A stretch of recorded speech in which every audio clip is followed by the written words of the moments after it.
Um tópico da psicologia muito interessante é a persona ou máscara.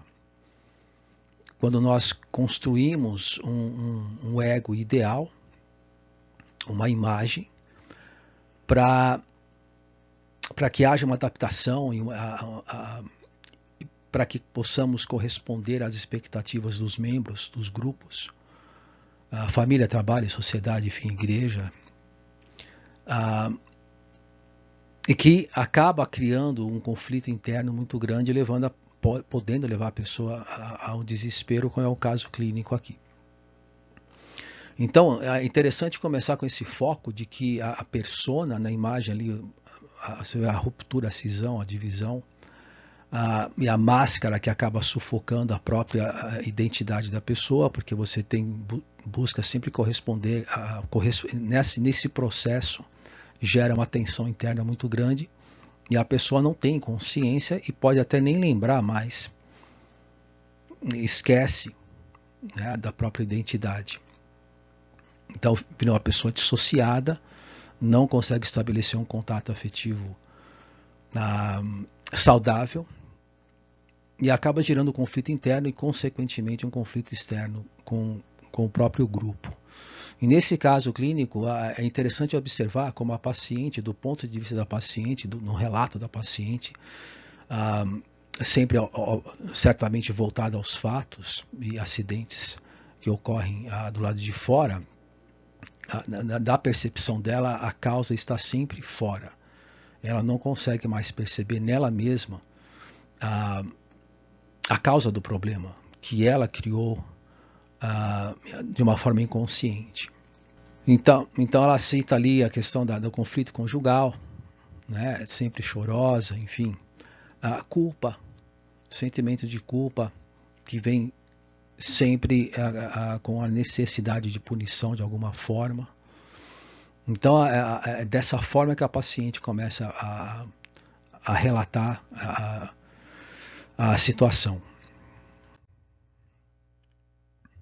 Então ela vai repetindo algumas coisas, chateada, né? Conflito conjugal, como está ali em cima repetindo a parte do texto, depois culpa novamente, preocupações, né?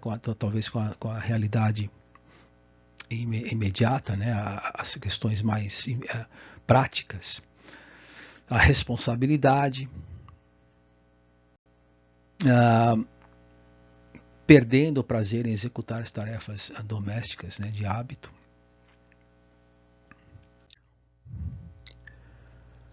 Depois ela queixa ali, a queixa dela que o psiquiatra parecia não compreender o que acontece com ela.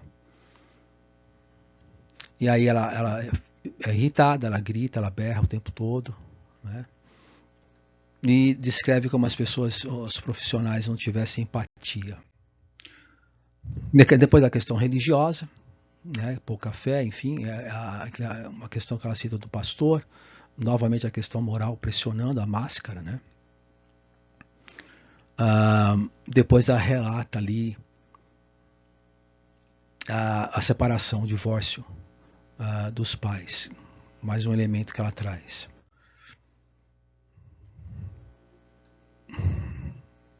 Aqui é interessante observar que ela não usa, né? Não tem usado, não havia usado álcool e drogas. É muito importante esse detalhe. E o diagnóstico é transtorno depressivo, um grau um pouco mais grave, com características melancólicas.